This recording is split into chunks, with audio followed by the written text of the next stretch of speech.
विशाल तेरे जय जय हो, पद विशाल तेरे जय जय हो,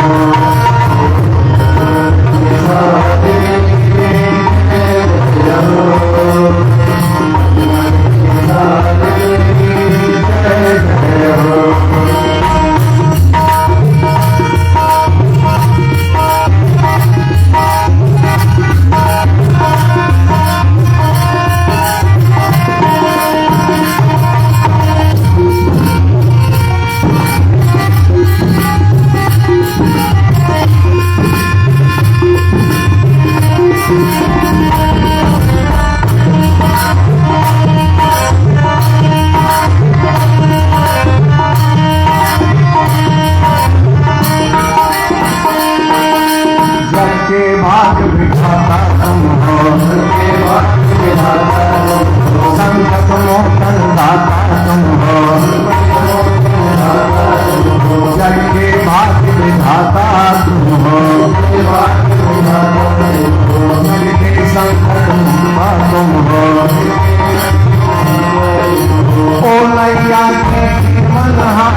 वामभागम्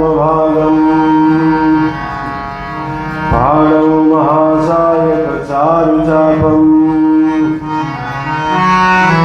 नमामि रामम् रघुवंशनाथम् मनोजवं मारुततुल्यवेगम् जितेन्द्रियं बुद्धिमतां वरिष्ठम् वातात्मजं महानरयूतमुख्यम् श्रीरामचन्द्रं शरणं श्रीरामदूतं शरणं प्रपद्ये वन्दे देवमापतिं सुरगुरुं वन्दे जगत्कारणम् वन्दे पन्नगभूषणं मृगधरं वन्दे पशूनां पतिम् वन्दे सूर्यशशाङ्कवह्निनयनं वन्दे मुकुन्दं प्रियम् वन्दे भक्तजनाश्रयं च वरदं वन्दे शिवं शङ्करम् हरि ओं सहना भवतु सहनौ भुनक्तु सह वीर्यं करवावहै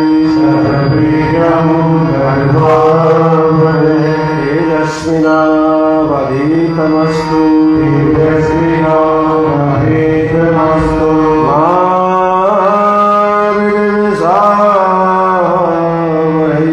मा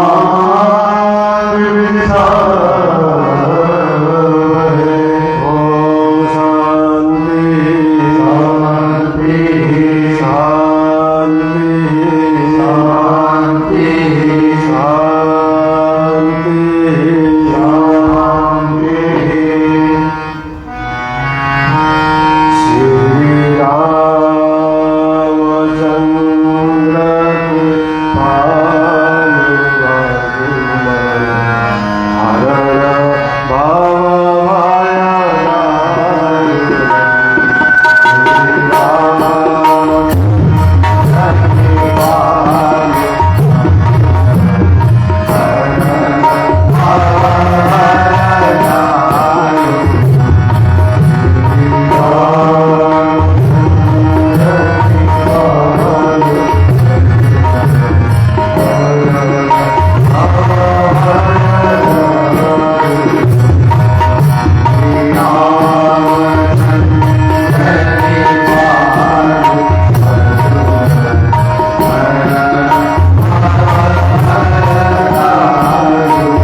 Thank you.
वासुदेव भगवान की जय। नमः।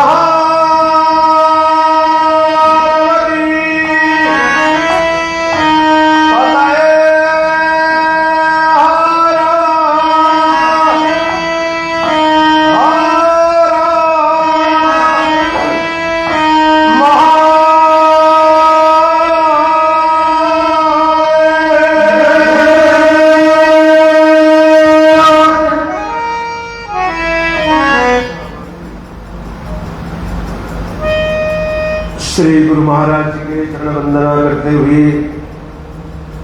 सभी संतजनों, सभी विद्वज्जनों, आज कथा के यजमान और सभी सज्जनों और माताओं,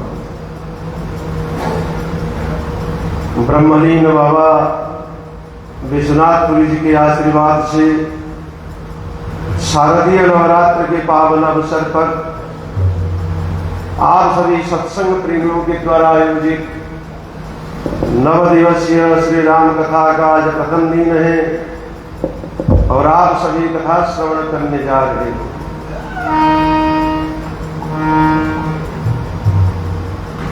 शारदीय नवरात्र में पूरे भारतवर्ष में जगहों जगहों पर रामलीला का मंचन हो रहा है। सदियों से रामलीला की परंपरा चली आ रही है। मैंने देखा गांवों में छोटे छोटे बच्चे भी रामलीला का मंचन इस शारदीय नवरात्र में करते हैं। यानी राम जी का जो आदर्श है वो हम दर्शाना चाहते हैं कि हमारा राम कैसे थे और कुछ नहीं। पहले मैं राम कथा आपको सुना देता हूं, आगे की चर्चा हम करेंगे। अयोध्या में दशरथ नामक राजा थे, उनकी 3 रानियां थी, कौशल्या, कैकेयी, सुमित्रा। उनके कोई संतान नहीं थी। अपने गुरु वशिष्ठ के पास गए और वशिष्ठ जी ने ऋष्यशृंग ऋषि को बुला करके उत्कृष्ट यज्ञ कराया और प्रसाद के द्वारा राम लक्ष्मण भरत शत्रुघ्न हुए। गुरु आश्रम में जाकर के विद्या पढ़ करके आए और विश्वामित्र यज्ञ की रक्षा करी, अहल्या का उद्धार किया और जनकपुर में मां सीता जी से 4 भाइयों का 4 बहनों से विवाह किया गया और वहां से राम जी वनवास गए। वनवास के द्वारा अनेक लीलाएं करी और रावण का वध किया, विभीषण शरण में आया, अंत में राम राज्य की स्थापना हो गई। ये है राम कथा। बस इतनी कथा, आधे मिनट की कथा है राम कथा। आदौ राम तपोवनादिगमनम हत्वा मृगकांचनम। इस प्रकार ये जो राम कथा आधे मिनट की कथा है, वेद, उपनिषद, पुराण, ऐसा कौन सा पुराण नहीं है कि जो राम कथा का वर्णन उसमें नहीं आता है। वेदों में भी राम कथा का वर्णन आता है, उपनिषद में भी राम कथा का वर्णन आता है और यहां तक भी भारतवर्ष में जितनी भाषाएं हैं, भारतवर्ष में जितनी भाषाएं प्रचलित है, हर भाषाओं में राम कथा है। कृष्ण कथा इतने विस्तार से वर्णन नहीं है जितने राम कथा का वर्णन है। हर पुराण, चाहे भागवत पुराण कहो, चाहे शिव पुराण कहो, चाहे देवी भागवत कहो, अष्टादश पुराण में राम कथा का, महाभारत में राम कथा, प्रत्येक पुराण में राम कथा है। भाई कृष्ण कथा कम क्यों, राम कथा हर पुराण में क्यों? अब जितने राम कथा और एक गीता, हमारे सनातन धर्म में रामचरित्र और गीता इसके विस्तार से वर्णन किया गया है हर भाषाओं में। तो राम कथा सज्जनों हमें जीना सिखाती है और भागवत कृष्ण कथा हमें मरना सिखाती है। आप इन दोनों में से क्या पसंद करोगे? मरना पसंद करोगे कि जीना पसंद करोगे? सोचो। आज इतने श्रोता अभी वर्तमान उपस्थित है, तो आप जीना पसंद करोगे कि मरना पसंद करोगे? हर व्यक्ति जीना पसंद करता है, लेकिन कैसे जीना चाहिए वो हमें नहीं आता। ऐसे जीने के लिए तो भाई सुबह उठते, भोजन करते, नाश्ता करते, चाय पीते हैं, व्यापार करते, पैसे कमाते, पैसे उड़ाते हैं। हाँ, जीने के लिए तो हम जी रहे हैं, लेकिन कैसे जीना चाहिए वो हमें नहीं आता है। इसीलिए राम कथा जीना सिखाती है। एक परिवार के व्यक्ति कैसे जीना चाहिए, ये राम कथा से हमें शिक्षा मिलती है।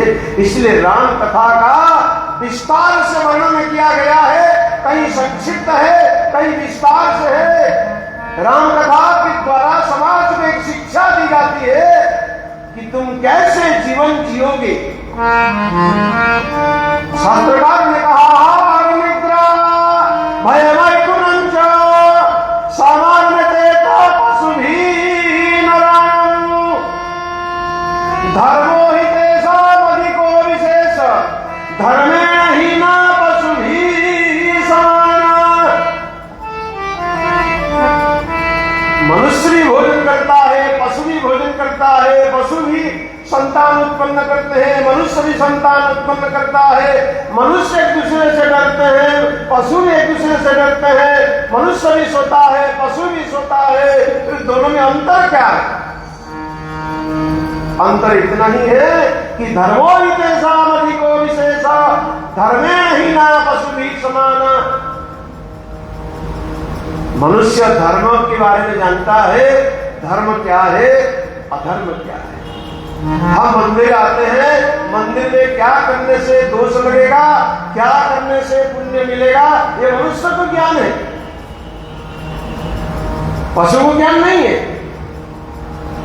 आप कभी देखना, सुबह जैसे मंदिर यहाँ खुलता है, एक कुत्ता पता नहीं इस मंदिर से उसका क्या संबंध है, वो आकर के चुपचाप से खंबे के पास सो जाता है। पुजारी कितना भी उसको भगाना चाहते हैं, वो भागता भी नहीं, भाग भी जाता है। फिर पुजारी अंदर गए, वो आकर फिर सो जाता है। मैंने कहा इसको भगाओ मत, ये पिछले जन्म का कोई महात्मा होगा। कहना महात्मा मरने के बाद में कुत्ता बनता, ऐसा वाल्मीकि रामायण में है। तो एक पिछले जन्म का कोई महात्मा होगा, सोने तो उसकी भी आसक्ति आज बनी हुई है कि यहाँ का महंत हम पिछले जन्म में था, सोने दो उसको। लेकिन उसको ये ज्ञान नहीं है कि मैं गंदगी में गया था, कि नालियों में गया था, अभक्ष्य मैंने खाया, उसको ये ज्ञान नहीं है। एक शराब पीने वाले व्यक्ति को इतना तो ज्ञान रहता है कि शराब पी के मंदिर नहीं जाना चाहिए। तो धर्मो ही तेषाम् अधिको विशेष धर्मेण हीना पशु भी समान। धर्म के बारे में मनुष्य को पता है, हम अभक्ष्य खा करके मंदिर में नहीं जाएंगे। आप तो ध्यान रखना। तो राम जी के जीवन में धर्म का ही महत्व था। राम जी का जीवन कैसा था? बोले धर्मे तत्परता मुखे मधुरता दाने समुत्साहता मित्रे वंचकता गुरु विरहिता चीते गंभीरता आचार्य सुचिता गुणे रसिकता शास्त्रेषु विज्ञानता रूपे सुंदरता शिवे भजनिता तेभ्यो नरभ्यो नमः।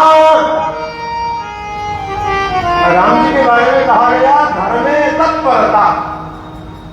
राम जी ने अपने जीवन में बहुत कष्ट सहा, लेकिन कभी अपने धर्म को नहीं छोड़ा। बहुत कष्ट सहा।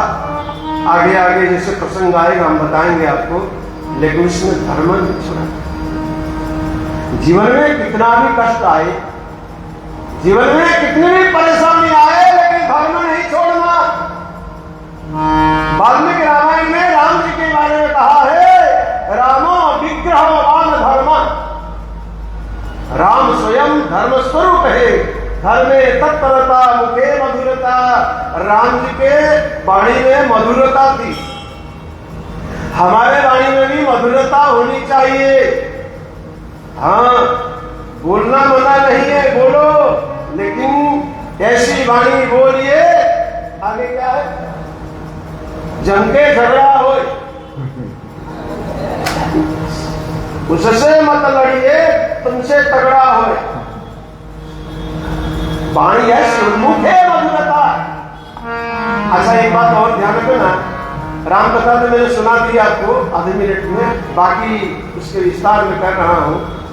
राम जी शत्रु के प्रति भी मधुर वाणी बोलते थे। लंका युद्ध में रावण घायल हो गया, उसके सेना मारी गई, उसके घोड़े गिरे मारे गए, लेकिन राम जी ने क्या कहा रावण से? अरे भैया, तुमको तो मेरे को मारना है, लेकिन आज नहीं मारूंगा, तू थक चुका, जा आराम कर और स्नान ध्यान कर, भोजन पानी कर, आराम करके फिर सुबह आना, मैं तुमको कल मारूंगा। ऐसा कौन कहेगा भाई? कौन कहेगा कि तू आराम करके आ मेरे से लड़ने? अरे ये तो घायल हो गया, हताश हो गया, अभी मारो। लेकिन महाभारत में कथा आती है, जब कर्ण का पहिया धस गया, कर्ण असहाय हो गया, तो भगवान कृष्ण ने क्या कहा तुमसे? अभी मार। जयद्रथ अभिमन्यु का वध किया। अभिमन्यु के वध होने के बाद अर्जुन ने प्रतिज्ञा करी, कल सूर्यास्त की पहले अगर मैं अभिमन्यु को मारने वाला जयद्रथ का वध नहीं करूंगा, मैं अग्नि में कूद जाऊंगा। दूसरे दिन लड़ाई शुरू हो गई, लेकिन जयद्रथ को मारना मुश्किल हो गया। तो भगवान ने माया फैलाई, कृष्ण ने, अचानक अंधकार हो गया, अंधकार होने लगा, सूर्यास्त होने लगा, जयद्रथ प्रसन्न हो गया, बोले अर्जुन अब अग्नि में कूदो। जैसे सारी लड़ाई छोड़ करके खड़े हो गए मेरे सज्जनों, तो भगवान ने चक्र को हटा दिया और पुनः सूर्य उदय हो गए, बोले अर्जुन मारो। तब जयद्रथ को अर्जुन ने मारा था। ये भगवान कृष्ण ऐसी शिक्षा देते हैं। लेकिन राम जी कह रहे हैं धर्म तत्परता, मुखे मधुरता। अरे रावण, अगर तुम फट गए हो, तू जा आराम कर, कल खा पी करके स्वस्थ हो करके फिर मेरे से लड़ने आ। मुखे मधुरता, दानित समुत्साहता। भगवान राम दान देने में सबसे आगे रहते थे। मित्रे वंचकता, मित्र के साथ कभी कपट नहीं करते थे। हाँ, मित्र के साथ कभी भगवान राम कपट नहीं करते थे। इसके पीछे कथा आती है, विभीषण आया राम जी के शरण में, राम जी ने उसको हाथों हाथ राजा घोषित कर दिया, राजा घोषित कर दिया, तो लंका का राजा बन गया। ये सुग्रीव ने राम जी के कान में कहा, आप बहुत जल्दीबाजी करते हैं। अरे इतना जल्दी उसको आपने राजा बना दिया। कल अगर रावण आकर के सीता जी को आपके चरण में रख करके अगर शरण ग्रहण कर लिया, तो फिर विभीषण को कौन सा राज्य दोगे? राम जी ने कहा, रे सुग्रीव तू चिंता नहीं करना, अगर रावण मेरे शरण में आ गया, मैं चिट्ठी लिख दूंगा भरत के पास। अरे भरत, ये विभीषण को मैंने वचन दिया है, तो अयोध्या का राज्य ले लेना। और मेरा भरत मेरी बात मान करके लंका अयोध्या विभीषण को सौंप दे। वंचकता गुरु विनयता। भगवान राम गुरु के शरण, हमेशा गुरु के शरणापन्न रहते थे। अचिते गंभीरता, राम गंभीर व्यक्ति थे, राम गंभीर व्यक्ति।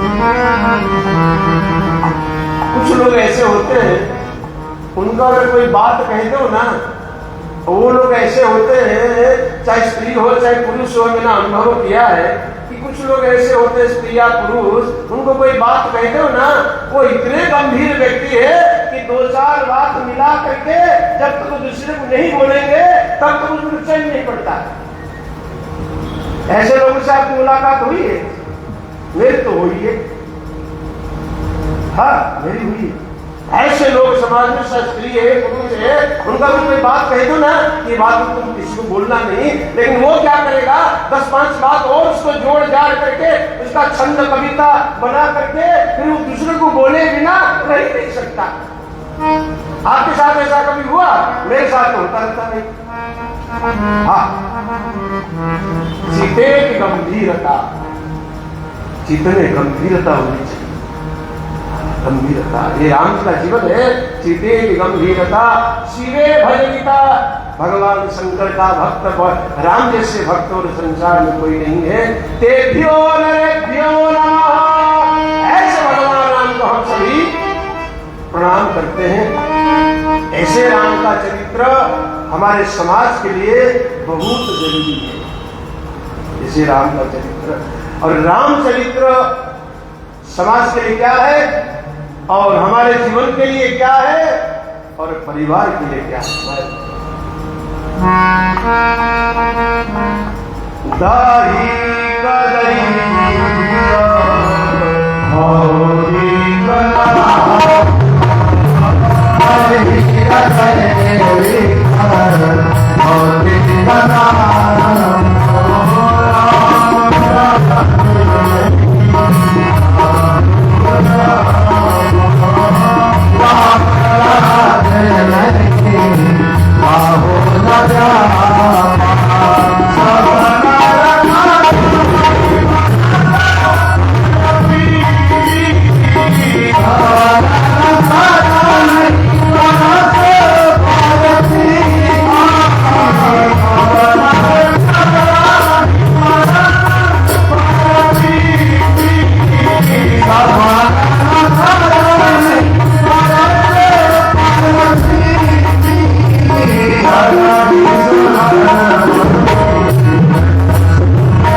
हमारे परिवार में, हमारे जीवन में और समाज में राम राज्य की स्थापना हो जाए। राम राज्य क्या है? दही का दैविक भौतिक तापा, राम राज नहीं काहू व्यापा। आधी आध्यात्मिक, आधी भौतिक, आधी दैविक, ये 3 प्रकार के ताप होते हैं। आध्यात्मिक ताप, हमारे अंदर काम क्रोध लोभ मोह आदि जो भरे पड़े हैं, इसको आध्यात्म के ताप कहते हैं। आधी दैविक ताप, अचानक वर्षा हो जाना। अब कल रात में कलकत्ता में इतनी बारिश हुई है, आपने शायद टीवी में देखा होगा। हमारे आश्रम के अंदर भी पानी घुस गया। रोड पर में बड़ा राम मंदिर है, कलकत्ता का माना हुआ। वो शंकर जी पानी में डुबकी लगा रहे, राम जी के आधे कमर तक पानी पहुंच गया। हमारा जो डेरा है कलकत्ता में वो थोड़ा ऊंचाई में है, इसलिए थोड़े दूर तक पानी गया। इस आदि दैविक ताप है। अचानक रात को बादल फटा, उत्तरकाशी के पास धराली गांव पूरे दब गया। आदि दैविक ताप है। और आदि भौतिक ताप क्या है कि शरीर में किस प्रकार की बीमारी हो जाना, इस प्रकार की बीमारी। ये 3 प्रकार के ताप हमारे जीवन में, हमारे परिवार में, हमारे समाज में न रहे, ये है राम कथा का उद्देश्य। और परस्पर करही प्रीति, सबनर करही परस्पर प्रीति। हर व्यक्ति एक दूसरे से प्रेम करे। अब प्रेम के बारे में क्या कहा जाए, कहां प्रेम है? हमारे साथ 3 भाई है, अब एक करके इनका इंटरव्यू लिया जाए। हाँ, ये जो सामने मोबाइल लगा है ना, ये पूरा कैफल दिख रहा है। कोई भी गड़बड़ करोगे पूरा कैफल तुमको पहचान जाएगी मोबाइल। हाँ, फिर पकड़े जाओगे। कि तीनों से आप कभी इंटरव्यू लेना है इनका, आपस में कितना प्रेम। इनका छोड़ो, आपके परिवार में आओ, आपके परिवार में आओ, कहीं पर बस एक गठबंधन जो सरकार बनती है ना, गठबंधन की सरकार बस चल रही है सरकार। एक संगठन वापस ले गया, परिवार खत्म, बस चल रहा है, चलाना पड़ता है। घर का जो बड़ा व्यक्ति है ना, वो चला रहा है कैसे कैसे करके। तो ध्यान रखना, सवनर करही परस्पर प्रीति, और सभी वैदिक मार्ग पर चलने वाले होना चाहिए। इसको राम राज्य कहते हैं। और ये राम राज्य हमारा परिवार हमारे जीवन में स्थापित हो जाए, इसलिए राम कथा है। राम कथा का भी सर्जक कौन है? पहले राम कथा की रचना किसने करी? और तुलसीदास ने कहा है, रामायण शतकोटि अपारा। रामायण एक नहीं, अनेक रामायण है। मेरे पास कोई 25-30 प्रकार का रामायण संग्रहित है, और कितने प्रकार की है वो मैं शायद बता नहीं सकता। मैंने जितना संग्रह किया आपको बता देता हूं। रामायण शतकोटि अपारा, इसलिए राम कथा का प्रथम सर्जक कौन है? बोले महर्षि वाल्मीकि। प्रथम उन्होंने राम कथा लिखी। आज पूरे भारतवर्ष में नहीं, पूरे देश विदेश में जितनी भी राम कथाएं प्रचलित है अपनी अपनी भाषाओं में, वो सारे वाल्मीकि जी का नकल है। आदि सर्जक महर्षि वाल्मीकि। महर्षि वाल्मीकि का जन्म हुआ एक ब्राह्मण घर में, और बचपन से वाल्मीकि, उनका नाम रत्नाकर था। और ये भीलों के साथ रहने लगे, ये भीलों के साथ रहने लगे, और भीलों के साथ रहने से भीलों की वृत्ति करने लगे, जैसे पशुओं को मारना, हिंसा करना, चोरी, छोटे मोटे चोरी करना, लूटना, ये भीलों का काम था। रत्नाकर उसी काम में लग गए थे, ब्राह्मण घर के। ऐसे वाल्मीकि के बारे में अनेक अंत पुराणों में, भविष्य आदि पुराण में अनेक प्रकार की बातें आती है। अभी अभी वाल्मीकि के नाम पर झगड़ा भी हुआ था, लेकिन वाल्मीकि ब्राह्मण थे। हमारे पास में प्रमाण है पुराणों का, शास्त्रों का। वाल्मीकि कोई बड़े व्यक्ति थे, ब्राह्मण थे, तो ध्यान रखना। लेकिन भीलों के संग में रहने से भीलों जैसे आचरण करने लगे थे। और एक भीलों की कन्या से ही उनका विवाह हो गया, उनके कई संतान भी हो गई। हिंसा करना, चोरी करना, ऐसे कार्य में वाल्मीकि लगे हुए, रत्नाकर लगे हुए थे। एक बार नारद महर्षि आ रहे थे। नारद महर्षि को देख करके वाल्मीकि ने सोचा, रत्नाकर ने सोचा कि बाबा के पास में बहुत माल होगा। तो आजकल सारा माल जो है ना बाबा लोग के पास में, क्या हो इतना माल है आजकल इस समय से, सब बाबा लोग के पास में। खाली मेरे को छोड़, मेरे को छोड़। बाबा लोग के पास में देखोगे 25 लाख की गाड़ी है। मेरे पास में एक सामने ऑटो खड़ा होगा, देखिए उसके सामने मैंने BMW लिख के रखा, वो राजू लिखता है। हाँ, वो राजू जहां मेरे को जाना पड़ता है उसको ले जाता हूँ। मैंने कहा एक काम कर, सामने BMW लिख दे, लोग समझे BMW सामने खड़ा होगा। माल तो बाबा लोग के पास है। सोना में कलयुग है, भागवत में आपने सुना ही है, सोना में कलयुग है। लेकिन बाबा जो है ना, सोना में रुद्राक्ष माला पहन के रखा है। तो ध्यान रखना, नारद महर्षि को देख करके रत्नाकर ने सोचा बाबा है, माल होगा, बहुत रखता है बाबा। नारद महर्षि जाकर के घेर लिया, माल निकालो। बोले हमारे पास कुछ भी नहीं है। बोले कैसे नहीं है? सारा माल तुम्हारे पास में होगा, जटा खोल, लंगोटी खोल। नारद जी ने कहा भैया मेरे पास कुछ भी नहीं है, लेकिन एक बात ध्यान से सुनना, ये जो पाप कर्म तू कर रहा है इसका भोग तुम्हें भोगना पड़ेगा। बोले मैं क्यों भोगूं? मैं तो अपने परिवार के लिए पाप कर रहा हूं। बोले जा परिवार से पूछ के आ, तेरे पाप का भागी कौन बनेगा? रत्नाकर सोचा कहीं बाबा भाग जाएगा। नारद जी को बांध करके चला गया, परिवार से पूछने, पत्नी से पूछा मैं जो पाप कर्म करके तुम्हें धन दे रहा हूं, तो मेरे पाप का भागी तुम बनोगी, मैंने देव क्यों बनूं?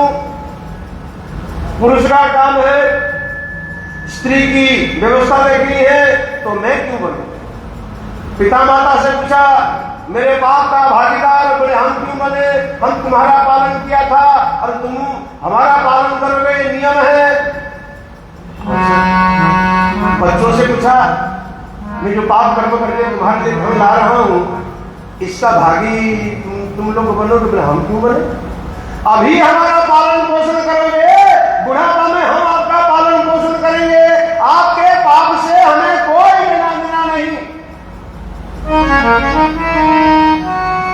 परिवार में एक महत्वपूर्ण बात बता दी आपके बुद्धि को खोलने के लिए।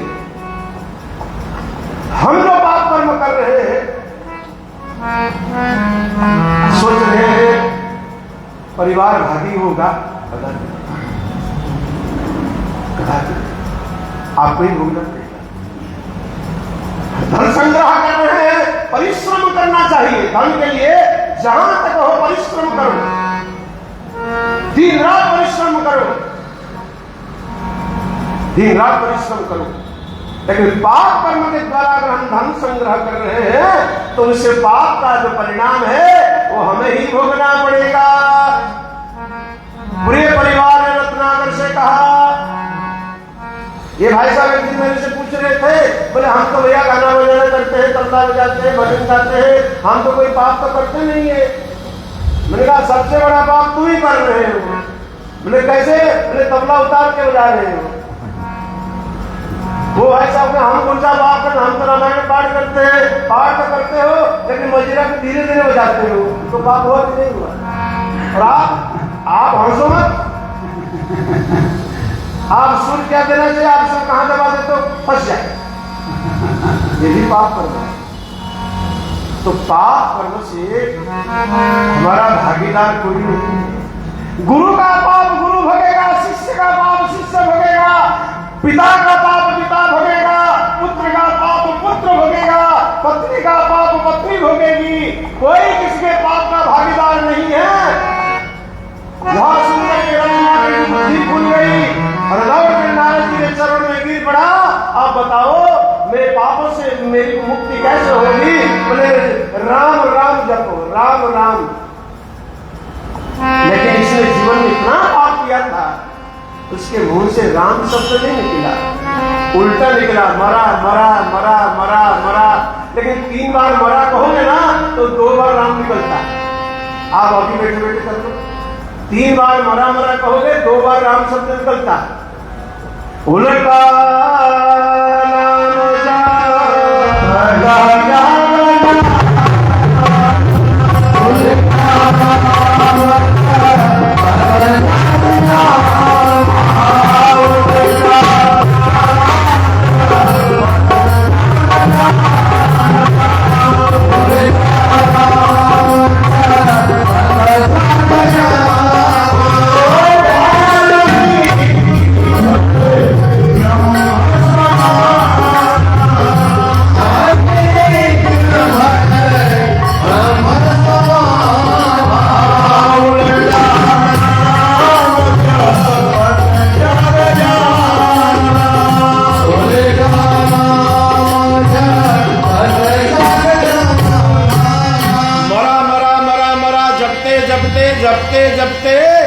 रत्नाकर के शरीर में दिमक की मिट्टी चढ़ गई।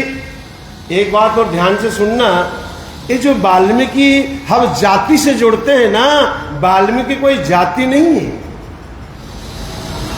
लेकिन कौन समझाए? और हम लोग छोटे कथाकार हैं, बड़े कथाकार तो है नहीं। आपके सामने भले हम बड़े बन जाते हैं कि हम बहुत बड़े ज्ञानी हैं, लेकिन वाल्मीकि कोई जाति से मत जोड़ना। वाल्मीकि का अर्थ ये है, रत्नाकर तपस्या करते करते जब दिमक की मिट्टी चढ़ गई पूरे शरीर में, जैसे हिरण्यकश्यप के शरीर में मिट्टी चढ़ गई थी, तो दिमक की मिट्टी को संस्कृत में वल्मीक कहते हैं। दिमक की मिट्टी को संस्कृत में वल्मीक कहते हैं, इसलिए वाल्मीकि कहलाए। तो ध्यान रखना, वाल्मीकि जी को नारद जी ने रामचरित्र का श्रवण कराया और एक दिन वाल्मीकि अपने शिष्य भरद्वाज के साथ गंगा नदी में स्नान करने जा रहे थे। और गंगा नदी में स्नान करने जा रहे थे तो उन्होंने देखा एक क्रंच पक्षी मादा और नर आपस में क्रीड़ा कर रहे थे और एक बहेलिया आकर के बाण मार करके वो नर पक्षी को नीचे गिरा दिया। जब नीचे गिरा दिया तो जो मादा पक्षी वो रोने लगी। उसकी रोना देख करके वाल्मीकि जी मुख से विश्व का पहला श्लोक निकला।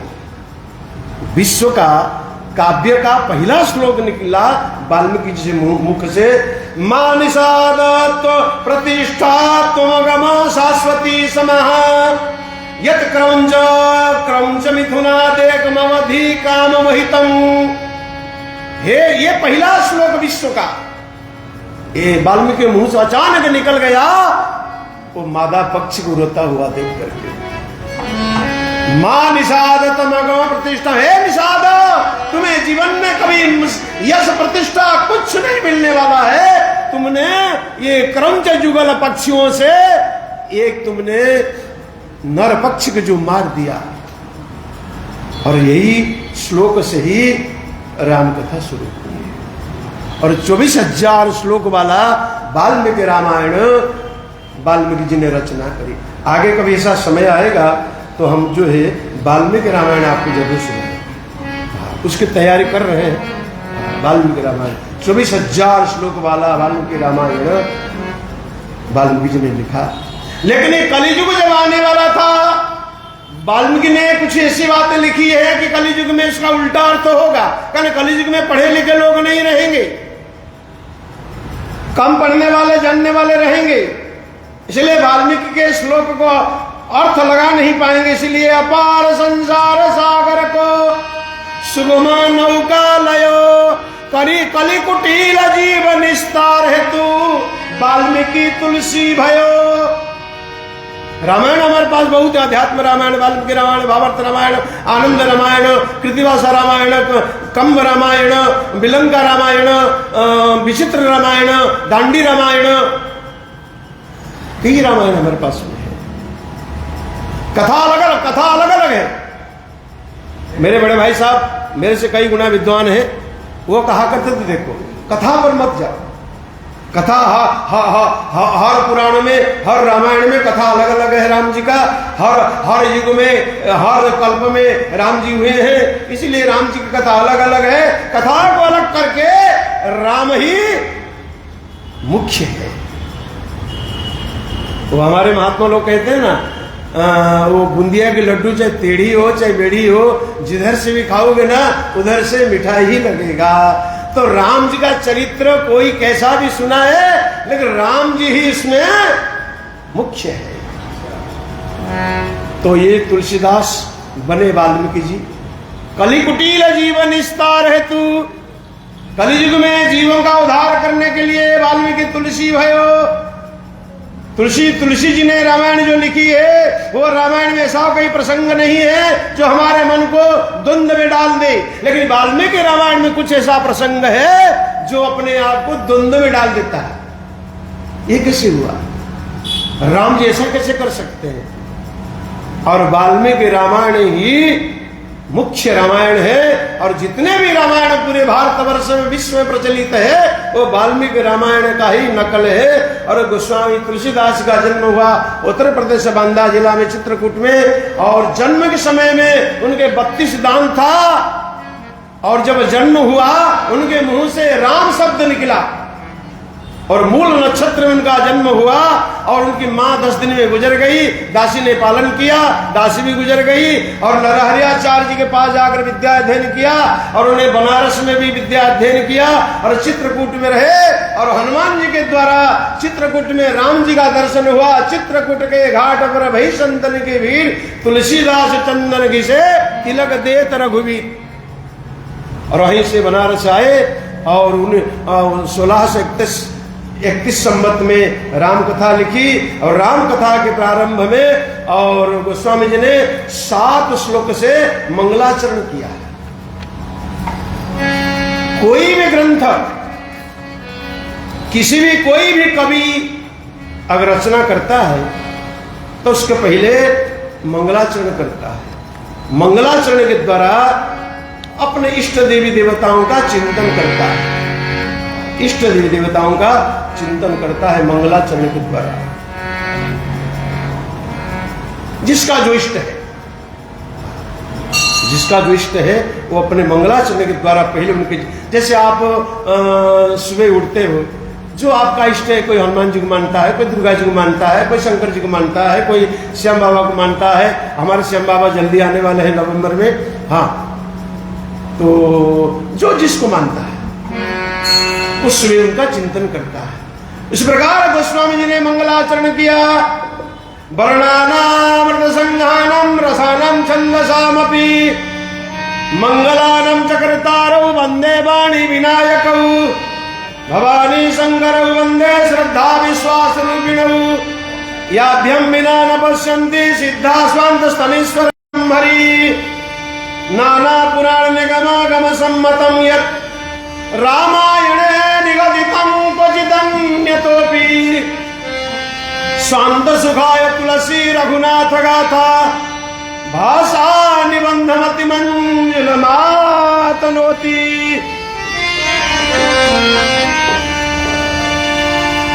गोस्वामी जी ने 7 श्लोक से मंगलाचरण किया।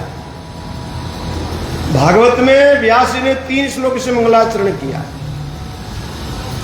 अलग अलग विचार है, तो गोस्वामी जी ने 1 श्लोक से मंगलाचरण कर लेते। 7 श्लोक से क्यों किया? बोले जो राम कथा है ये 7 कांडों में विभक्त है। 1 श्लोक हर कांड का प्रतिनिधित्व करता है। एक अर्थ ये हो गया। और गोस्वामी जी ने सोचा ये जो मेरी राम कथा है ये 7 समुद्र पर शासन करेगा, इसलिए 7 श्लोक। एक अर्थ। और गोस्वामी जी ने 7 श्लोक इसीलिए लिखा कि ये जो संगीत का सा रे गा मा पा धा, आगे क्या है? नी, कितने सुर हुए? 7। अच्छा, आपको पता है? अरे वाह, पता है 7। ये 7 सुर से चौपाइयों को गाया जा सकता है, इसलिए 7 श्लोक लिखे। और सबसे अर्थ यह है हमारे जीवन का समय 7 दिन है, इसलिए 7 श्लोक लिखे। प्रतिदिन सुबह एक श्लोक का पाठ करना चाहिए। आज जैसे सोमवार है तो वर्णानामृत संघानम रसनम छंदसामपि ये वाला। उसके बाद में कल मंगलवार है भवानी शंकर वंदे श्रद्धा विश्वास रूपिणौ। फिर बुधवार को वंदे बोधवयम नित्यम गुरु शंकर रूपिणी। फिर वीरवार को सीताराम गुणग्राम पुण्यारण्य विहार। इसी प्रकार 7 दिनों तक ये 7 श्लोक याद कर लेना और सुबह उठ करके हर बार को 1 श्लोक पढ़ना, इसलिए 7 श्लोक लिखा गोस्वामी जी ने। और हमारे जीवन की जो अवधि है वो सिर्फ 7 दिन का है। कौन बताएगा राजा परीक्षित को कितने दिनों का श्राप लगा था कि आपकी मृत्यु होगी? अब इतने कथा में आपको सुना चुका हूं, ये 10वां साल चल रहा है यहां पर। हाँ, इसके पहले जैसे सेक्टर 20 में, 19 में, फिर 20 में, फिर सनातन धर्म मंदिर में हमारे ब्रजमोहन जी अकेले कराए सनातन धर्म में, शीतलपुरी में, उसको तो हटा करके यही 10वां साल चल रहा है। 10वां साल तो ध्यान रखना, आप कहोगे 10वां साल नहीं, 9वां साल नहीं, इसके पहले एक राम कथा मैंने यहाँ करी थी। वो हमारे संस्था वाले तो पवन शर्मा आदि थे, वो राम कथा, यहाँ एक पेड़ हुआ करता था, यहाँ एक पेड़ हुआ करता था, हाँ इधर ही, तो उसके नीचे पंडाल के द्वारा राम कथा करी थी। और मैंने उसी समय संकल्प किया था कि पीछे भी कब्जा करेंगे और यहाँ हॉल भी बनेगा और पंचमुखी हनुमान जी भी बनाएंगे। उसी समय मैंने संकल्प किया था, उसी राम कथा में। आप थे तो सब थे ही। पीछे कब्जा कर लिया, देख लो तार लगा कर रखा, हॉल भी बन गया। और ये पंचमुखी वाला हनुमान जी जब से आए ना, तब से हमारे पुजारी लोग परेशान हैं। 8 बजे मंदिर बंद करके सो जाते थे, अब 10 बजे तो लोग आते हैं। नहीं खुलेंगे तो पुजारी को कूटेंगे लोग। तो चुनाव के पहले नेता लोग जो वादा करते हैं ना, हम ये करेंगे वो करेंगे, और मैंने भी वादा किया था। अब अगले चुनाव में मैं खड़ा होता हूं, जिताना आपका काम है मेरे। मैंने वादा पूरा कर दिया। पंचमुखी आ गए, हॉल भी बना दिया, पीछे कब्जा भी कर लिया, तार लगा कर रखा, जहां होली जलाते हो।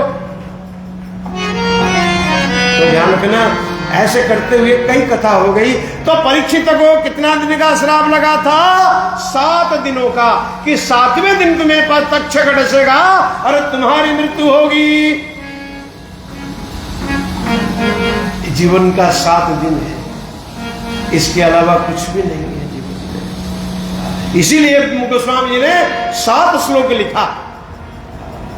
पहला श्लोक क्या है? वर्णानाम संज्ञानम रसानम छंदसामपि मंगलानम च कर्तारम वंदे वाणी विनायकम। अच्छा, एक बात आपको याद दिला देता हूं। सभी लोग ये सोचा होगा कि गोस्वामी जी राम भक्त है तो राम शब्द से ही कथा शुरू करेंगे, लेकिन नहीं, गोस्वामी जी ने वा शब्द से कथा शुरू करी। वा शब्द से वर्णानम। अच्छा, और मजे की बात देखना, अंतिम श्लोक जो तुलसीदास जी का, संसार पतंग घोर किरणई दहयंती नो मानवः। राम कथा शुरू हुई है वह से और समाप्त हुई है वह से। वर्ण शब्द से शुरू करते हैं, वर्णानम मृत संघानम, अंत में संसार पतंग घोर किरणई दहयंती नो मानवः। वर्ण और मानव के बीच में ही राम कथा है। इसका कारण क्या है? गोस्वामी जी ने सोचा, आगे चल करके ब्राह्मण कहेंगे ये ग्रंथ हमारा है, ये ग्रंथ हमारा है। क्षत्रिय कहेंगे राम जी हमारे परिवार के हैं, ये ग्रंथ हमारा है। वैश्य कहेंगे हम कथाओं में खर्चा करते हैं। हाँ, खर्चा तो आपको देना है, मैं कहां से लेकर आऊंगा? मेरे पास जो था वो श्याम बाबा का मंदिर बना दिया। पीछे भी आप देख लो, वहां परेशानी हो रही थी हवन आदि करने के लिए। हाँ, उसको भी लेंटर डाल दिया। उधर आने जाने का गेट भी लग जाएगा कथा के बाद में।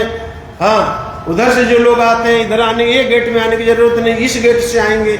हाँ, आदर्श नगर वाले सब। हाँ, 4 गेट, पीछे भी गेट बना के रखा है, जो चुप आने वाला है पीछे से आएगा। हाँ, प्रसाद लेकर भागने का रास्ता इधर का है, चोरा गेट। तो ध्यान रखना, मेरे पास जो था मैंने तो सब लगा दिया, बाकी आपको करना। वैसे लोग सोचेंगे कथा में हम पैसा खर्चा करते हैं, ये रामायण हमारी है। और शूद्र लोग कहेंगे कि भाई ऐसा है कि हमने राम जी की सेवा की थी, रामायण हमारी है। ये द्वंद्व चलेगा आगे चल करके। इसलिए गोस्वामी जी ने क्या किया कि बोले नहीं नहीं, ब्राह्मण क्षत्रिय वैश्य शूद्र किसी का अधिकार नहीं है।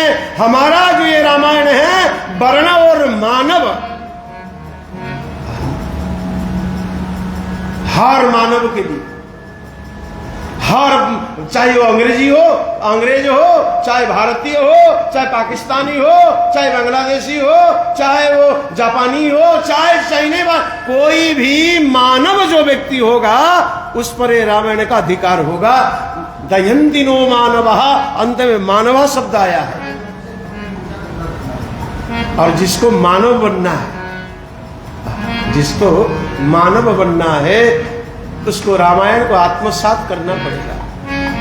एक भाई एक बात देखो, कोई बुरा नहीं मानना, क्या करे, मेरा स्वभाव, खैर मैं बहुत सुधर गया हूं। हम मनुष्य हैं, हम मानव है, लेकिन हम मानव कहलाने योग्य नहीं। मानवता है लेकिन मानवत्व नहीं हमारे जीवन में। हाँ, मनुष्य है लेकिन हमारे जीवन में मनुष्यत्व नहीं है। विवेक चूड़ामणि में भगवत पाद शंकराचार्य ने कहा ना, मनुष्यत्वम मुमुक्षत्वम महापुरुष संश्रया।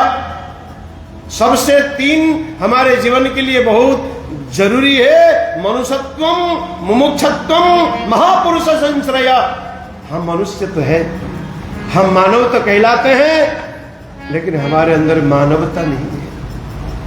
मानवता नहीं हमारे अंदर। मानवता क्या है? भारतवर्ष ने लिखा है, ऐसा विद्या न तपो न दानम, ऐसा विद्या न तपो न दानम, न चापि शीलम न गुणं न धर्म, ते मर्त्यलोके भुवि भारभूता, मनुष्य रूपेण मृगा चरन्ति। मानवता क्या है? ऐसा विद्या न तपो न दानम, जिसके अंदर विद्या नहीं है, तप नहीं है, दान नहीं है, शील नहीं है, गुण नहीं है, ये मनुष्य नहीं है, ये पशु के समान है। इसलिए मानव बनना। अच्छा, एक बात और बता देता हूं, रावण भगवान के हाथ से मरने की वर मांगा था, ये रामचरितमानस के आधार पर सत्य नहीं है। ध्यान से सुनना, कारण ये जो मैं राम कथा आपको सुना रहा हूं, ये राम कथा हर कोई नहीं सुनाता है, वो सिर्फ कथा ही सुनाता है, भजन गाता है। और मैं एक एक श्लोक का एक एक अर्थ में आपको बता रहा हूं। रामचरितमानस के आधार पर अगर देखा जाए, रावण ने किसी भगवान से मरने की मृत्यु नहीं मांगी थी। क्या मांगा था? रावण मरण मुझा कहा राजा,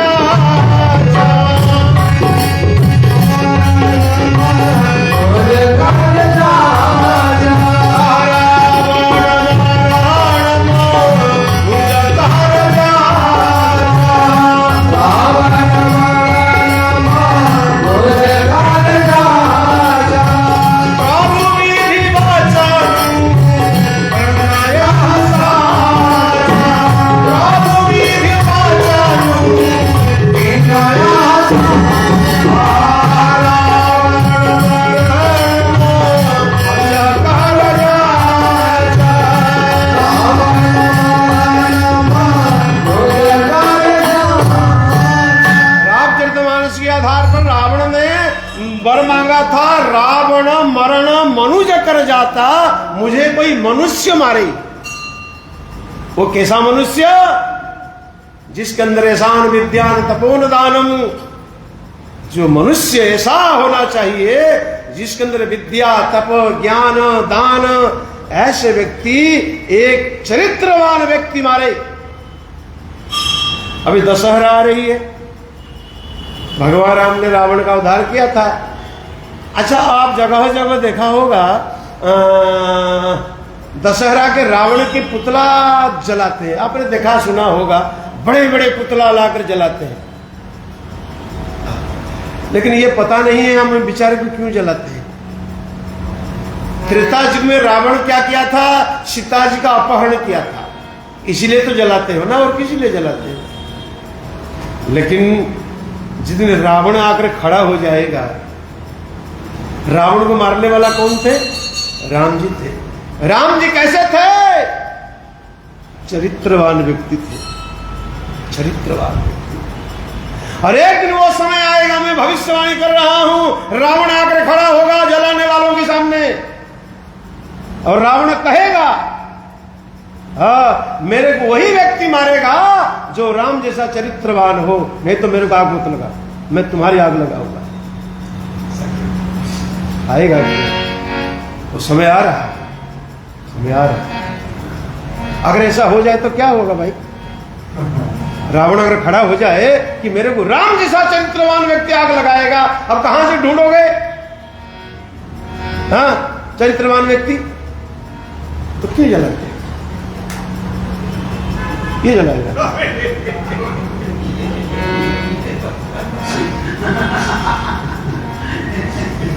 रावण का हथियार है ना, इससे बड़े बड़े हैं। तो फिर राम जी क्यों जलाते? रावण ने वर मांगा था, रावण मरण मनुज कर जाचा, हो मनुष्य मुझे मारे जो चरित्रवान हो, और राम जी मारे। और राम जी जैसे अभी धर्म में तत्परता, ऐसान विद्यान तपोन दानम, राम जी के अंदर में कौन सा गुण नहीं था? तो ध्यान रखना, मानव बनना चाहिए। राम जी को अयोध्या की राजगद्दी मिल रही थी, राम जी ने स्वीकार नहीं किया। राम ने मन में विचार किया, अगर अयोध्या की राजगद्दी पर मैं बैठूंगा, ये राम राज्य नहीं कहलाएगा, ये रघुराज्य कहलाएगा, रघुवंश कहलाएगा। राम राज्य की स्थापना करने के लिए मुझे अयोध्या छोड़ करके निकलना पड़ेगा। राम जी ने अयोध्या छोड़ करके पहले भीलों को गले लगाया। और इसको कोई संप्रदाय की बात मत कहना, राम जी ने कोई संप्रदाय सृष्टि नहीं करी। लोग आज जो उनके नाम पर कहते हैं, राम ने पहले भीलों को गले लगाया, निषादराज को गले लगाया, और पक्षी जटायु को भी उद्धार किया। कोई कह रहा था जटायु ने सीता जी की रक्षा करी इसीलिए उसने उद्धार किया, नहीं, आगे चल करके राक्षस विभीषण को भी गले लगाया। इस प्रकार गोस्वामी जी कह रहे हैं, ये जो मेरे रामायण जिस प्रकार राम ने सबको ग्रहण किया, ये मेरी लिखी हुई रामायण रामचरितमानस हर जाति, हर धर्म, हर मजहब व्यक्ति को ये रामचरितमानस को स्वीकार करना पड़ेगा। वंदे वाणी विनायक। अच्छा, कवियों का जो नियम है, कोई सरस्वती की वंदना करता है और कोई गणेश की वंदना करता है, वंदे वाणी विनायक। लेकिन गोस्वामी जी ने दोनों की वंदना करी एक ही श्लोक में। कारण गोस्वामी ने सोचा, मैं गणेश जी को अगर गणेश जी की चिंतन करूंगा तो गणेश जी ज्ञान दाता है, विवेक देते हैं। व्यक्ति कितना भी ज्ञानी हो, जब तक उसके पास में वाणी नहीं रहेगी, तब तक वो अपने ज्ञान को दूसरों तक पहुंचा नहीं सकता। आप जितने श्रोता बैठे हो, सबको रामायण के बारे में ज्ञान है, किसको ज्यादा है किसको कम है, आप सबको है। लेकिन आप दूसरे को इसलिए नहीं सुना सकते हो कि आपकी वाणी नहीं है। जैसे मैं सुना सकता हूं वैसे आप नहीं सुना सकते हो। कहना, अपने ज्ञान को सुनाने के लिए वाणी चाहिए, और वाणी मिलेगी सरस्वती की उपासना से। रामकृष्ण परमहंस जी के पास में ज्ञान था, लेकिन ये वाणी नहीं थी। वाणी के रूप में रामकृष्ण परमहंस ने विवेकानंद को स्वीकारा।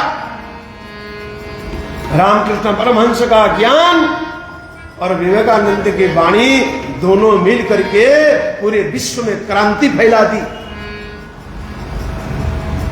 लेकिन खाली सरस्वती की उपासना करोगे, वाणी तो मिलेगी, लेकिन अगर ज्ञान नहीं होगा तो वाणी जो है कोई काम की नहीं है।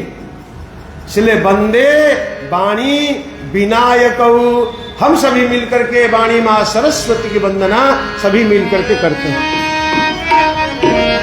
मां शारदे, जय हो मां शारदे, मां शारदे,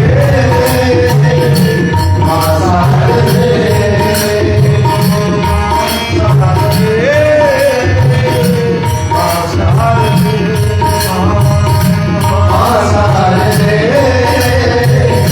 मां शारदे,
सरस्वती की वंदना करते हैं और गणेश की भी वंदना करते हैं। लेकिन ध्यान रखना, गोस्वामी जी संस्कृत के भी विद्वान थे। यहाँ विनायक शब्द ना लिख करके गणपति शब्द लिख सकते थे, लेकिन उन्होंने विनायक शब्द क्यों लिखा कि ज्ञान भी हो और वाणी भी हो, उसके साथ में विनय यानी नम्रता हो। मेरे अंदर ज्ञान है, मेरी वाणी भी अच्छी है, लेकिन अगर नम्रता नहीं है ना, ये दोनों बेकार है। विनायक शब्द गोस्वामी जी ने इसलिए लिखा कि वाणी भी हो, ज्ञान भी हो और नम्रता भी हो। नम्रति फलिना वृक्षा नम्रति गुणिनो जना शुष्क काष्ठंज मूर्खंज भग्नते न च नम्रते। रामचरितमानस में कहा ना, असभिमान गाई जान भो, असभिमान गाई जान भो,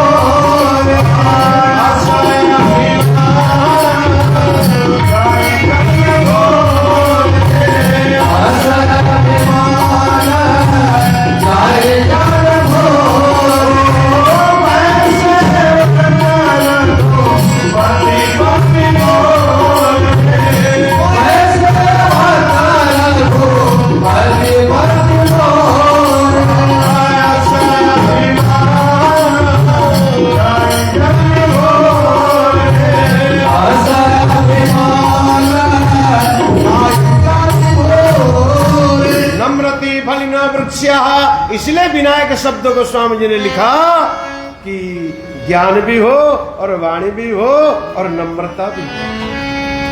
दूसरा श्लोक, भवानी शंकर वंदे श्रद्धा विश्वास रूपिणम याभ्या विना न पश्यन्ति स्तमीश्वरम। तो ध्यान रखना, भवानी शंकर वंदे श्रद्धा विश्वास रूपिणम। श्रद्धा विश्वास रूपी भगवान शंकर मां पार्वती की मैं वंदना करता हूं, जिसके बिना हृदयस्थ परमात्मा का दर्शन नहीं हो सकता। ध्यान रखना, श्रद्धा पार्वती है और विश्वास शंकर है। लोग पूछते हैं श्रद्धा विश्वास में अंतर क्या है? जो श्रद्धा है वही विश्वास है? नहीं नहीं नहीं, श्रद्धा और विश्वास में अंतर है। विश्वास सहज धर्म है। बच्चा जब जन्म लेता है ना, उसको पता है ये मेरी मां है। अच्छा माताओं बताओ, बच्चे जो जन्म लेते हैं उसको कौन सिखाता कि तेरी मां है?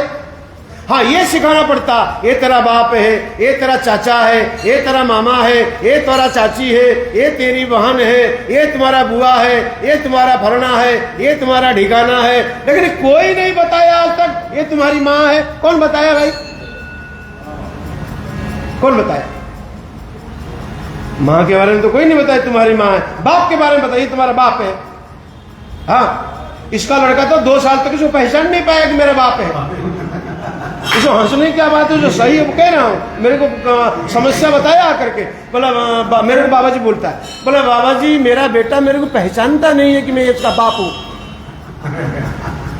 मैंने कहा उसकी माँ ने नहीं बताई। नहीं, मेरे रोज बताती, वो मानता ही नहीं कि मैं तेरे उसका बाप हूं।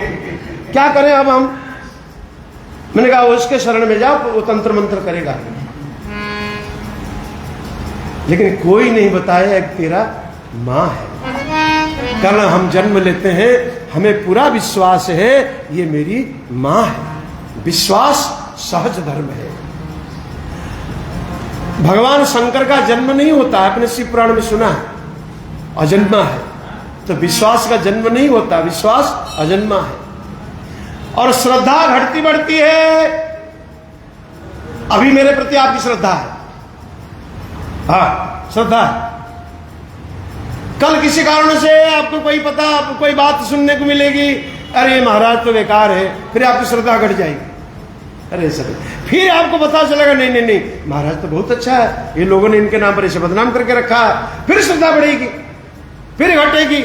माँ पार्वती का जन्म भी होता है और फिर भी शरीर छोड़ती है, फिर जन्म लेती है। इस प्रकार श्रद्धा जीवन में घटती और बढ़ती है। लेकिन एक बात का ध्यान रखना, श्रद्धा कम हो जाए कोई दुख नहीं होता है, लेकिन विश्वास अगर टूट जाए तो बड़ा दुख होता है। विश्वास अगर टूट जाए तो बड़ा दुख होता है। श्रद्धा टूटे दुख नहीं, फिर श्रद्धा बन सकती है, लेकिन विश्वास टूटने के बाद में फिर मुश्किल है दोबारा विश्वास किसके प्रति होना। और श्रद्धा विश्वास के बिना हृदयस्थ परमात्मा का हम दर्शन नहीं कर सकते। रामचरितमानस में कहा ना, यद्यपि विरजा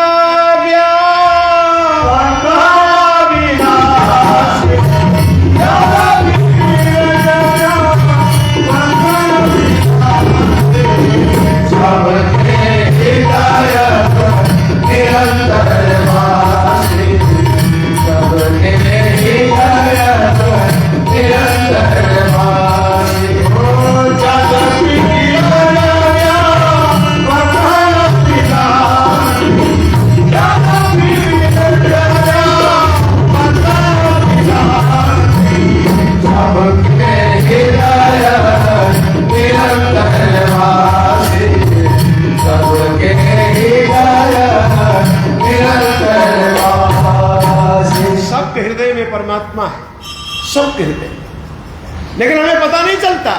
गीता में भगवान ने कहा है, ईश्वर सर्वभूतानां हृदय से अर्जुन तिष्ठति। सभी के अंदर परमात्मा ईश्वर है, लेकिन ये हमें तब पता चलता है जब हमारे जीवन में श्रद्धा और विश्वास हो। श्रद्धा, गीता में भगवान ने कहा है, श्रद्धावान लभते ज्ञानम तत्परः सयतेन्द्रिय। बिना श्रद्धा का कुछ नहीं होने वाला है। एक बात और मैं बताऊं, कोई अन्यथा नहीं लेना। हम मंदिर में पूजा तो करते हैं, लेकिन भगवान के प्रति हमारी श्रद्धा नहीं है, नहीं है, जरा सा भी श्रद्धा नहीं है। और मैं ये गारंटी भी आपको देता हूं, जिस दिन आपके मन में पूर्ण श्रद्धा उत्पन्न हो जाए, उसी दिन ये शंकर जी आपके सामने अगर खड़े न हो जाए तो मेरा नाम मत लेना। चाहे जो भी देवी देवता यहां विराजमान हैं, जिस दिन आपके मन में श्रद्धा उत्पन्न होगी, उसी दिन वो देवता आपके सामने खड़ा हो जाएगा। एक कहानी सुनाऊं, ध्यान से सुनना। एक पंडित जी थे, बड़े गरीब थे। हाँ, किसी महात्मा के पास गए, बोले महाराज मैं बहुत गरीब हूं, मुझे कोई उपाय बताएं। तो महात्मा जी ने क्या किया, एक दुर्गा जी की मूर्ति दे दी। बोले इसकी पूजा करो, तुम्हारी दरिद्रता दूर होगी। उसने दुर्गा जी की मूर्ति के ला कर रखा, और दुर्गा जी की मूर्ति ला कर रखा। 2-3 साल तक उसकी बड़ी पूजा करी। पूजा करने के बाद कुछ परिवर्तन नहीं हुआ, गरीब को गरीब रहा। फिर महात्मा के पास गया, बोले महाराज मैं गरीब हूं, दुर्गा जी की पूजा करते करते मेरा कोई कल्याण नहीं हुआ, अभी भी मैं गरीब हूं। तो महात्मा जी ने गणेश जी की मूर्ति दे दी, बोले इसकी पूजा कर, इसकी पूजा कर। उसने क्या किया, जिस जगह पर दुर्गा जी की मूर्ति रखे तो उसको दुर्गा जी की मूर्ति ऊपर में एक आला में रख दिया, और जहां दुर्गा जी थी वहां गणेश जी को बैठा दिया। फिर गणेश जी की पूजा चालू, जय गणेश जय गणेश जय गणेश देवा, खूब गणेश जी की पूजा हुई।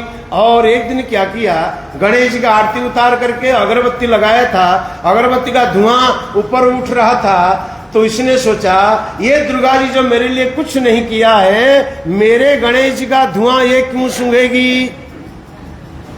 तो उसने क्या किया कि रुई लेकर के दुर्गा जी के नाक में ठूंस दिया। रुई ठूंसते ही दुर्गा जी प्रत्यक्ष हो गई। बोले भरमांग, ब्राह्मण आश्चर्य हो गया। बोले मुझे अगर पता लगता कि रुई ठूंसने से तू प्रसन्न हो जाती तो मैं कब का ही ठूंस देता। दुर्गा जी ने कहा नहीं नहीं, तुमने जितने दिन तक मेरी पूजा करी तुमने मेरे को पत्थर माना, पत्थर माना। आज तुम्हारे मन में यह विचार आया कि गणेश का अगरबत्ती के धुआं दुर्गा जी सूंघ रही है, फोकट में क्यों सूंघेगी। तुमने मेरे को चेतनत्व मान करके मेरे नाक में रुई लगाया और मैं प्रत्यक्ष हो गया। आज तुमने मेरे को प्रत्यक्ष माना। श्रद्धा विश्वास रूपिण, बिना श्रद्धा के कुछ नहीं होगा और बिना विश्वास के कुछ नहीं होगा। यहां शंकर जी हैं, आपको विश्वास है? किसको है? किसी को नहीं। नाराज नहीं होना, किसी को विश्वास नहीं। जिस दिन विश्वास हो गया उस दिन शंकर जी प्रत्यक्ष होंगे, ये मेरी गारंटी है।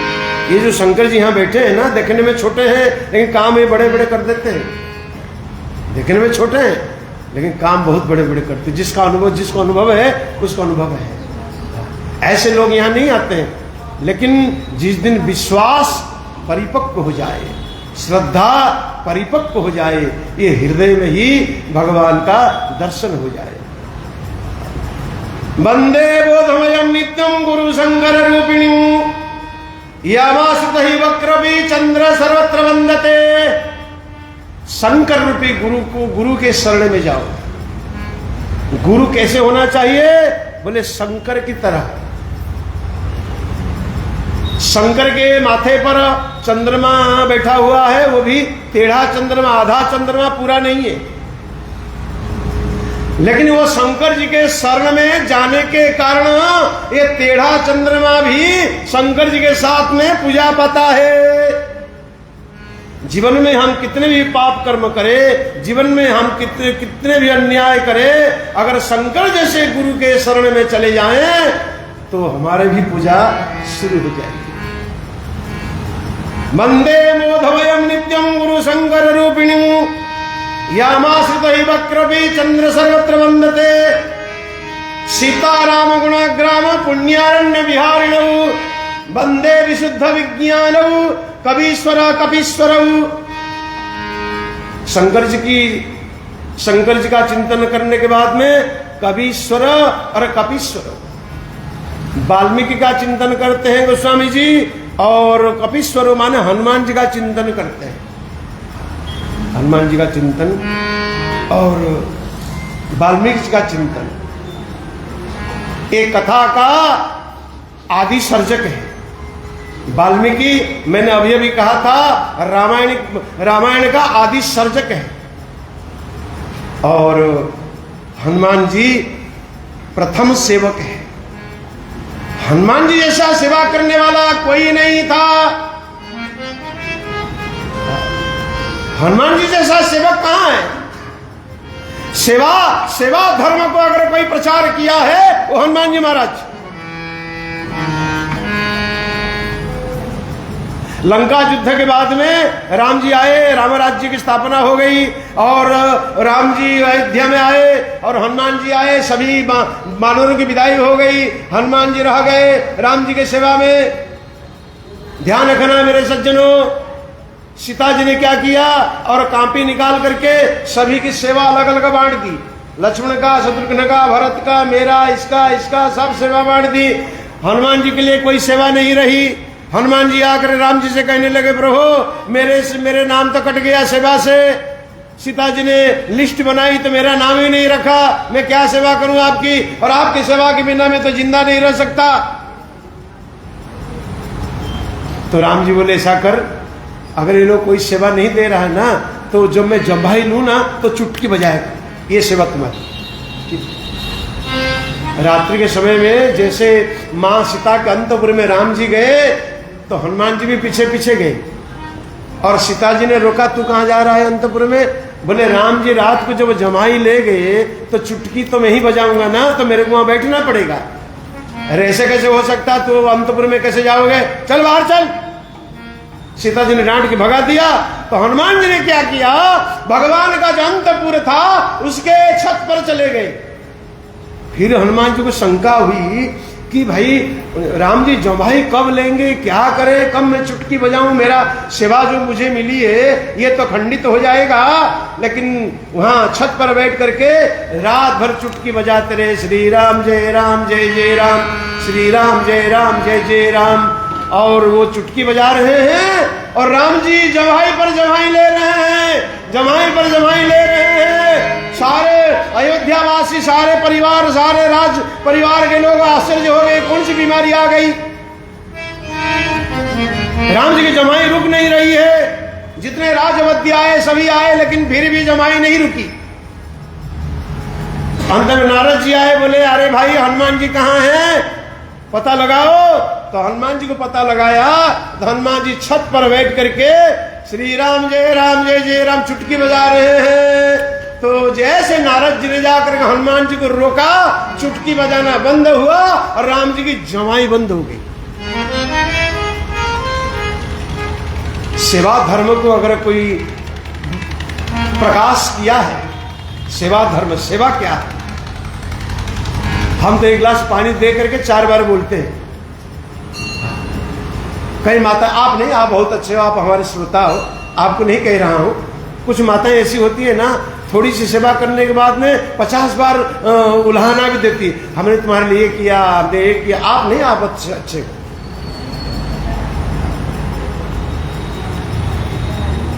सेवा करने के बाद में बोलना नहीं चाहिए, बोलना नहीं चाहिए कि मैं सेवा करूंगी। हम जो बाहर रहते हैं ना, तो मैं जहां रुकता हूं, मेरे कमरे में ये भाई साहब झाड़ू पोछा करते हैं, ये इनका ड्यूटी है। ये जब झाड़ू पोछा करके आते हैं, ये दोनों अगर बाहर मिल गए, एकदम सीना तान के निकलते हैं, देखो हम झाड़ू पोछा करके आए हैं। ये लोग भी डर जाते हैं, हाँ झाड़ू पोछा करके आए, कारण इनको झाड़ू पोछाता नहीं है। ये अगर पोछा लगाएंगे जैसे लगेगा कि चित्र बनाया हुआ है। एक बार राजस्थान में नहीं गए तो ये पोछा लगाते थे, पोछा लगने के बाद सूखने के बाद में ऐसा लगता था कोई पेंट करके गया है, पेंट करके। अब ये लगा नहीं सकते, इनका सामने का बढ़ा हुआ है, झुक नहीं सकते। तो सेवा करके बताना नहीं चाहिए, ये हनुमान जी ने शिक्षा दी है, हनुमान जी ने। और आदि सर्जक रामायण के वाल्मीकि, और इनको गोस्वामी जी ने विज्ञानी कहा। विज्ञानी, देखो विज्ञान का अर्थ जो है, पढ़े लिखे जो लोग हैं उसका अलग अर्थ लगाते हैं। विज्ञान शब्द का अर्थ जो है साइंस बोलते हैं, साइंस में ऐसा कहा गया, साइंस में ऐसा लिखा है। लेकिन यहां विज्ञान शब्द का अर्थ है कि विशेष ज्ञान जिसको हो गया वो विज्ञानी है, जो अपने ज्ञान को दूसरे के हृदय तक पहुंचा दे वो विज्ञानी है। बुद्ध को ज्ञान हुआ लेकिन दूसरा बुद्ध पैदा नहीं हो पाए। बुद्ध को ज्ञान हुआ, दूसरा बुद्ध पैदा नहीं हुए। विज्ञानी वही है जो अपने ज्ञान को दूसरे के हृदय तक पहुंचा देता है। ऐसे वाल्मीकि और ऐसे हनुमान जी को हम सभी चिंतन करते हैं। उद्भव स्थिति संहार कारिणीम क्लेशहारिणीम सर्वश्रेष्ठरीतम नतहुम राम वल्लभाम। सीता जी का चिंतन किया है गोस्वामी जी ने। क्या कहा है? बोले उद्भव स्थिति संहार कारिणीम क्लेशहारिणीम। यहां सीता जी के नाम से वंदना नहीं की गई है। इनको उद्भव जन्म देने वाली, पालन करने वाली और संहार करने वाली, और जीवन में कल्याण करने वाली ऐसे मां सीता की हम सीता जी का चिंतन करते हैं। देखो, एक स्त्री से हमारा जन्म होता है, स्त्री ही हमारा पालन करती है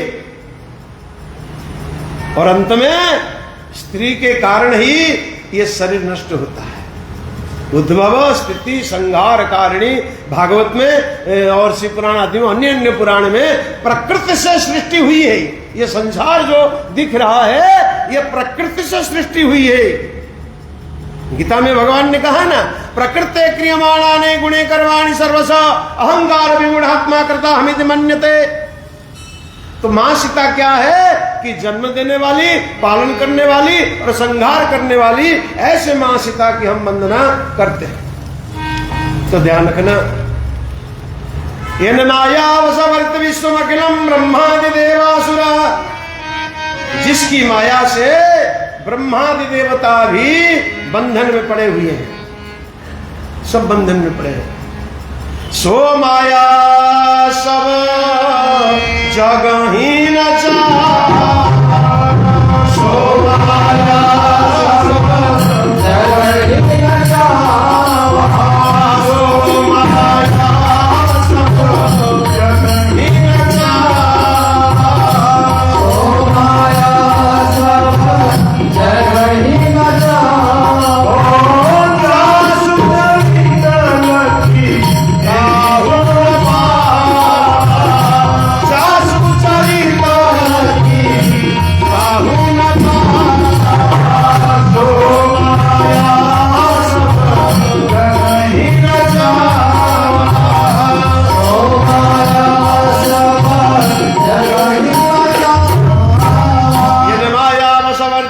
अखिलम ब्रह्मादि देवासुरा, भगवान की माया से ब्रह्मा देव असुर मनुष्य सभी बंधन में पड़े हुए हैं। ये तो सत्वाद, ये संसार मिथ्या है, लेकिन ये संसार रस्सी में सांप दिखने जैसा है, लेकिन ये परमात्मा के कारण ही संसार हमें सत्यव्रत प्रतीत होता है।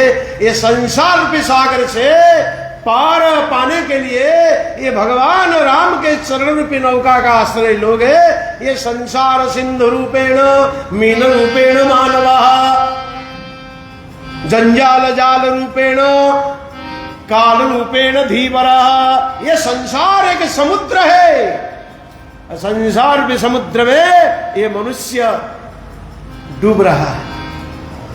संसार रूपी समुद्र में ये मनुष्य एक मछली के समान है और उसके सारा जंजाल जाल के समान है, और ये जो काल है ये धीवर है। इसलिए संसार सागर से पार पाने के लिए भगवान की चरण की नौका का आश्रय ग्रहण करो।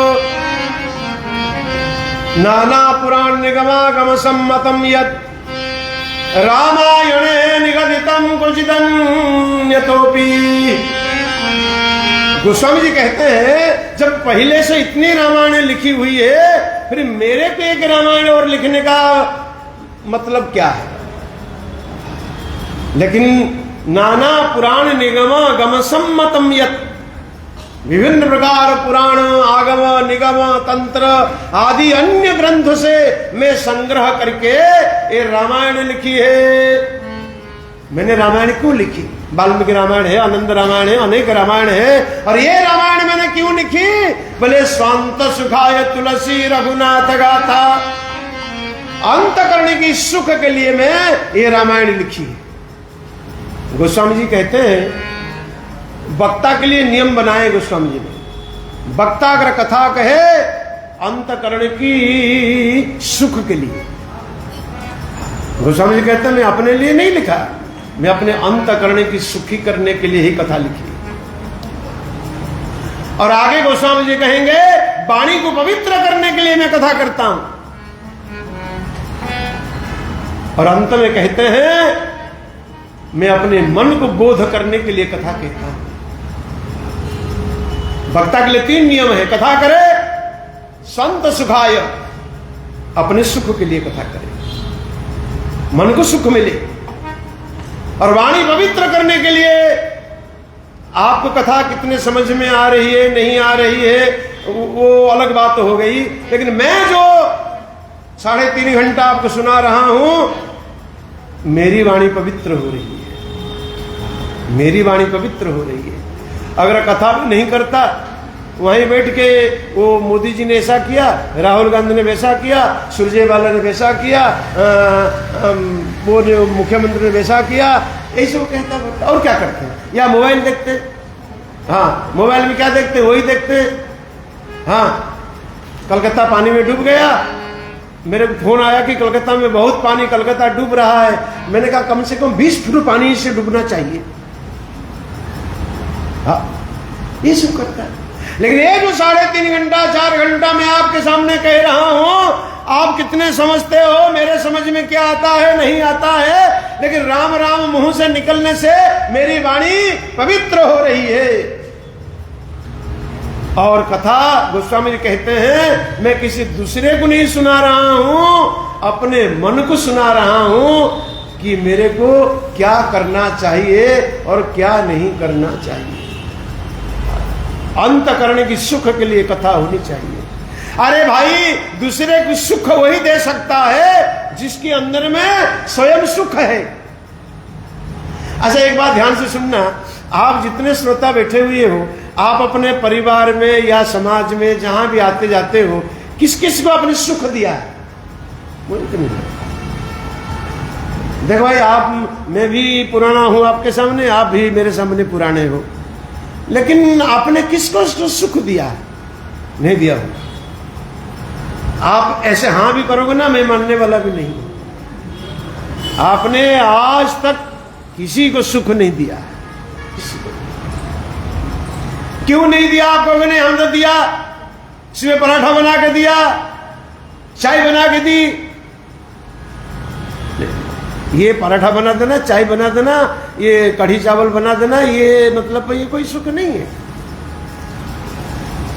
आप सुख कहां से दोगे? आपके अंदर ही नहीं है, आप स्वयं सुखी नहीं हो। अरे, पीतल की बर्तन को छूने से वो पीतल का बर्तन ठंडा लगे, बशर्ते उसके अंदर ठंडा पानी रहना चाहिए, तभी ठंडा लगेगा। अगर गर्म पानी रहेगा तो आपके हृदय तो जल रहा है। मैंने आपको कह देता हूं, आप अच्छे हो, हाँ, आपका हृदय जल रहा है, तो आप सुख कैसे दे सकते हो? अरे, जगा हुआ व्यक्ति सोए हुए व्यक्ति को जगा सकता। तीनों सोए हुए हैं, इनको जगाएगा कौन? जब तीनों ही सोए हुए हैं तो जगाएगा कौन? तो किसी को जगाने के लिए हमें जगना पड़ेगा। आपके पास में 100 रुपया होगा तभी 20 रुपया हमको दे सकते हैं। जो आपको सोई नहीं है, आजकल तो पैसे ही नहीं लोग रखते हैं, सब पैसा मोबाइल में आ जाता। पता नहीं इतना नोट कैसे भर जाता उसके अंदर। उसके अंदर कोई खांचा बना हुआ है क्या नोट भरने का? हाँ? चाय पीने के लिए भी 10 रुपया उसको स्कैन करना पड़ता है। हाँ?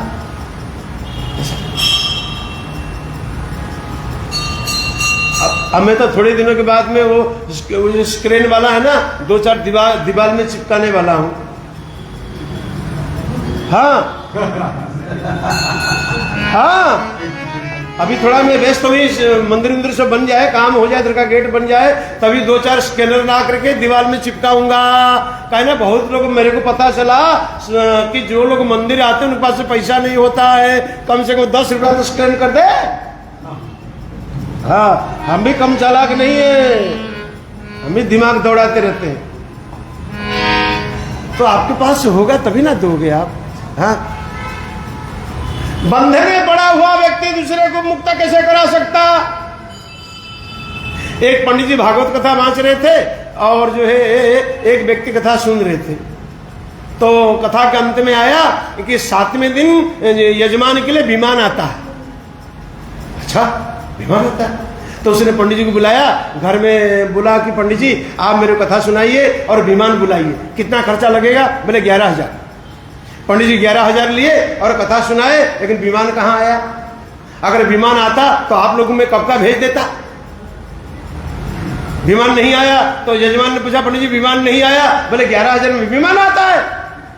चलो 21,000 लीजिए, कथा सुनाइए, विमान लाइए।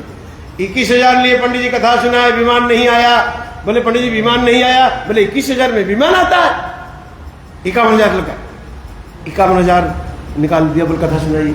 कथा सुनने के बाद में विमान नहीं आया।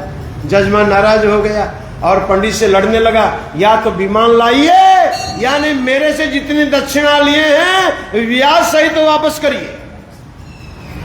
अब पंडित जी फंस गए, पैसा तो खर्चा हो गया है, क्या करें? तो लड़ने लगे आपस में जजमान पंडित। एक महात्मा है, बोले क्यों लड़ रहे हो? तो जजमान ने कहा मेरे से इतने रुपये लिए हैं विमान लाने के लिए, अभी तक विमान नहीं लाए, या तो विमान लाए या तो रुपया वापस करें। तो महात्मा ने क्या किया, रस्सी मंगा कर पंडित जी के हाथ में बांध दिया और उसके बाद में जजमान के हाथ को बांध दिया। तो महात्मा ने पंडित जी से कहा, पंडित जी आप जजमान का हाथ खोलो। बोले जो मेरे ही हाथ बंधा हुआ है फिर मैं कैसे खोलूं? तो महात्मा ने कहा जब तुम स्वयं बंधन में पड़े हुए हो फिर तुम विमान कैसे लाओगे? कैसे तुमने कहा कि विमान मंगाएंगे? इसलिए हम जब तक बंधन में पड़े हुए हैं हम आप लोगों को बंधन से छुड़ा नहीं सकते हैं। इसीलिए कथा कभी भी सुननी चाहिए, किसी महात्मा से सुननी चाहिए। वो भी महात्मा होना चाहिए जो बंधन मुक्त है। हाँ, जो बंधन मुक्त है ऐसे महात्मा से कथा श्रवण करनी चाहिए। तो आपको बंधन, जैसे सुखदेव जी महाराज राजा के लिए विमान लाए ना, और आपके लिए तो आपने कितने बार कथा सुन चुके हो। इस बार मंगा ले विमान। क्या कौन विमान में जाना चाहता है? हाथ उठा। नहीं तो नहीं मंगाते। विमान के लिए कथा नहीं होती है कि ये कथा करेंगे तो विमान आएगा। कथा होती है स्वांत सुखाय तुलसी रघुनाथ गाथा। अंतकरण की सुख के लिए ही कथा करनी चाहिए, कथा सुननी चाहिए, अंतकरण को सुख मिले। और भाषा निबंधमति मंजुल मातनोति। गोस्वामी जी ने सीधे अवधी भाषा में रामायण लिखी है, अवधी भाषा में। आप मत सोचना कि गोस्वामी जी को संस्कृत नहीं आती थी। हर कांड के पहले गोस्वामी जी ने मंगलाचरण के लिए संस्कृत में लिखा है। हर कांड के पहला पढ़ के देख लेना। फिर अवधी भाषा में गोस्वामी जी ने क्यों लिखी रामायण? गोस्वामी जी ने सोचा जिस प्रकार मेरे राम जी राजा न बन करके पूरे समाज को, छोटे वर्गों को अपनाया, भीलों को अपनाया, पक्षी समाज को अपनाया, राक्षस समाज को अपनाया, इस प्रकार मैं ऐसे रामायण लिखूं सर्व समाज इसका ग्रहण कर ले। भाषा निबंधमति मंजुल मातनोति। इसलिए मैंने सरल भाषा का प्रयोग किया।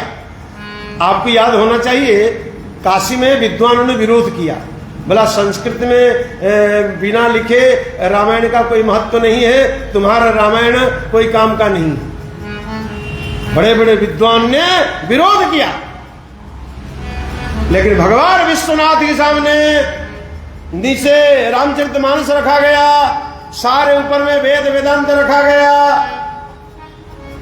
दरवाजा बंद कर दिया गया, सुबह देखा गया रामचरितमानस सबके ऊपर रखा हुआ है और उसमें शंकर जी ने दस्तखत किया है सत्यम शिवम सुंदरम। गोस्वामी जी ने सरल भाषा का प्रयोग इसलिए किया। वाल्मीकि रामायण अगर आप मैं पढ़ के सुनाऊंगा संस्कृत में, आपके पल्ले कुछ नहीं पड़ेगा, कुछ नहीं पड़ेगा। अब ये रामायण अगर मैं अर्थ भी ना बताऊं, अगर ऐसे भी पढ़ते जाऊं ना कुछ आप समझ जाओगे। अभ्यास है। अब आजकल ऐसा हो गया ना, लोगों में पता नहीं कौन सी बुद्धि इनकी खराब होगी। आजकल हर बात को कठिन से कठिन बताते हैं। अब आजकल जो कथाएं होती हैं, जो ब्रह्म माया जीव, आजकल कौन समझता है? हाँ, तेल की पूड़ी खाने वाले ये जीव माया ब्रह्म के बारे में क्या समझेगा भाई? जीव माया ब्रह्म विद्या, ये समझ, जो शुद्ध घी खाते थे गाय का तभी समझते थे। अब तेल की पूड़ी खाने वाले क्या समझेंगे? ब्रह्म क्या है, माया क्या है, अविद्या क्या है, जीव क्या है, संसार क्या है?